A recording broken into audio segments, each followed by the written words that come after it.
Okay, the camera's a little crooked, but that is fine because our presentation is on indirect speech, which is also called subjunctive 1 in English or conjunctive 1 in German.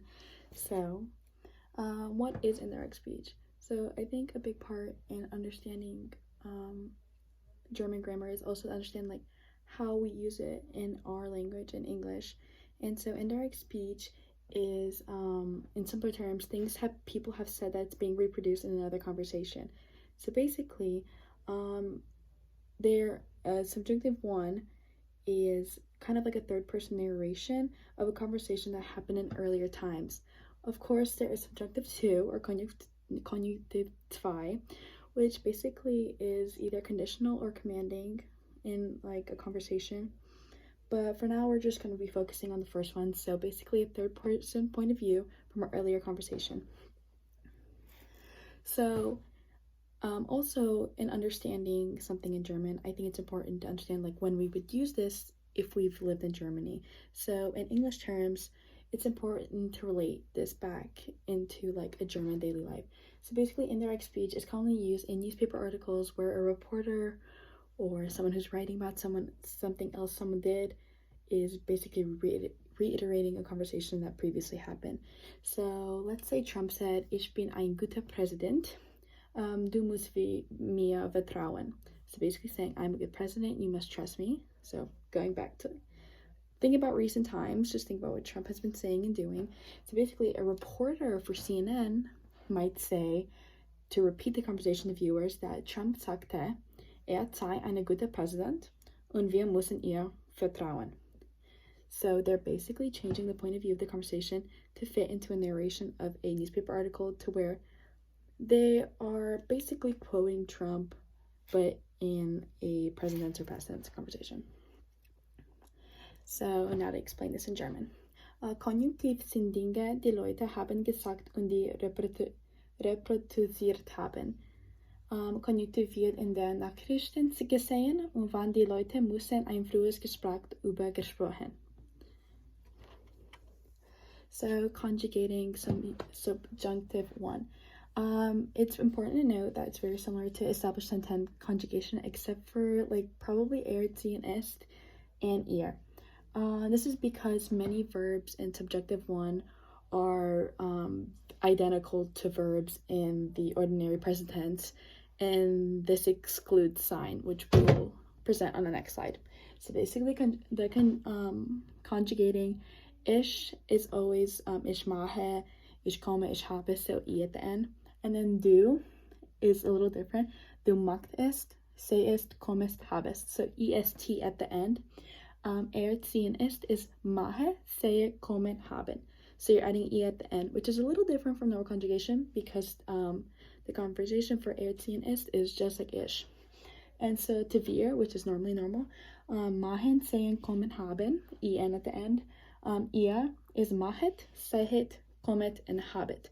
Et at the end, which is different. And sie is machen, sehen, kommen, haben, which is like normal established 10-10 conjugation. So sign conjugation. The one exception to indirect speech is sign. So most verbs are identical whether they're strong or weak, but this is the one exception. In most cases, it's not the verb being focused on in the earlier conversation that was proposed by someone else earlier, so this is why it's different. So ich, it's sei, du is seist, ziehen ist sei, wir it's seien, ihr it's seiet, and ziehen sie is seien. So basically the same conjugation, but this time we're not using bin and stuff of that manner, so we're using actually sign as the conjugation. So we'll start with some examples for beginners so we can get the gist of what's happening, and then later when we do the grammar quiz, we'll be able to go on to harder challenges by using the same exact rules. So number 1, ich habe viel Geld. Number 2, sah nicht unheimlich. Number 3, Annika sagt, sie habe keine Ahnung, wer Luca ist. Number 4, wir werden zusammen zur Schule gehen. Number 5, sie wollen nicht wieder genommen. And number 6, ihr liebt Erika, aber es wird nicht sagen. So you can pause the video and basically go through these examples using the PDF PowerPoint and try to use the conjugation from earlier to conjugate these sentences. And you would start off the sentences by saying, let's say, Isla said, or Trump said, or Nassim said. Somebody said this, and put these examples in quotations to make sure it resembles a conversation that happened earlier. So you pause the video, and then you can go ahead and go through these examples using the PDF, and the next slide is the answers. So the answers to the examples. Number 1 is Sie sagt, ich habe viel Geld. Nothing changes because nothing changes from the established tense conjugation between subjunctive 1 and normal present tense verbs. Number 2, Nassim sagt, sayest nicht unheimlich. So we're changing the se to sayest because and ziehen ist the same as ich conjugation in subjunctive 1. Erika sagt, Annika sage, sie habe keine Ahnung, wer Logat sei. So we're basically changing the sage to subjunctive form by adding e at the end, and then ist would change to sei conjugation. This is one of the exclusions to ordinary present tense verbs, so we're using sei because of the conjugation table. Number 4, Robert und Trappitz sagen, wir werden zusammen zur Schule gehen. Basically nothing in this sentence is changing because wir is the same in both conjugations. Number 5, seine Eltern sagte, sie wollet nicht werdet genommen. So what is changing is all 3 verbs in the sentence, wollet, werdet, and genommen. Because these verbs are in subjunctive and we are reiterating a conversation that happened earlier, we basically have to add et to ear verbs at the end. And then number 6, Luca sagt, liebe Erika, aber es werde nicht sagen. So similar to number 2 and number 3, we're basically just adding an e at the end, even though it may seem a little weird to conjugate ish and er as the same, because we are saying conversation that happened earlier and we're doing a third person point of view of the conversation, just like a reporter would do. We have to conjugate it that way. So this is really long, so you might want to pause and read it on the PDF file, but this is basically a real-life German example of an interview that happened between a reporter and a woman named Katharina Reiche. So basically, she's a renowned person in Germany. They're talking about her having a baby, getting to the hospital and stuff. And so basically, if you read and pause the conversation, it is in normal present tense, but aber eine deutsche Reporter Bild sagte, die Bild-Zeitung fragte, ob sie keine Angst habe, dass der Wahlkampfstress ihr oder ihrem ungeborenen Kind schade. Katharina Reiche antwortete, nein, sie habe eine robuste Constitution. Stehe unter ständiger ärztlicher Betreuung. Die Notasche fürs Krankenhaus der Arbeit. Gefragt, was es denn werde, antwortete Frau Reiche, dass es ein Mädchen werde. Sie haben auch schon einen Namen, aber der werde nicht vertrauten.